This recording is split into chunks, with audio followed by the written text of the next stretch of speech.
আবরার হত্যা মামলা ২০ জনের মৃত্যুদণ্ড, ৫ জনের যাবজ্জীবন বহাল।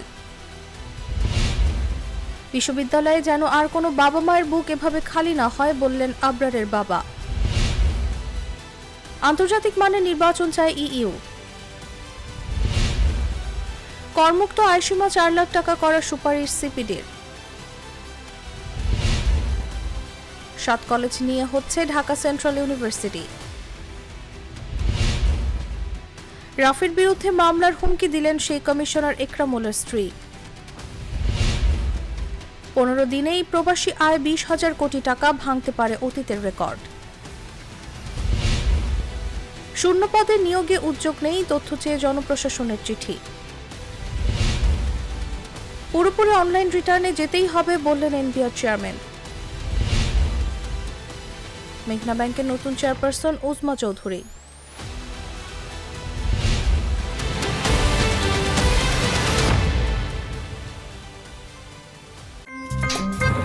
আমার একটা স্মার্ট সিদ্ধান্তে 25% গ্যাসের খরচ কমেছে। ভাবছেন কিভাবে? সাধারণ গ্যাস স্টোভ বদলে আমি এনেছি আরএফএল গ্যাস স্টোভ। এর সাইন্টিফিক নজল ও ব্রাস বার্নার ক্যাপ সমানভাবে তাপ ছড়িয়ে রান্না করে দ্রুত, তাই গ্যাসও বাঁচায় 25%, টাকাও বাঁচে 25%। আরএফএল গ্যাস স্টোভ, নিরাপদ ও গ্যাস সাশ্রয়ী।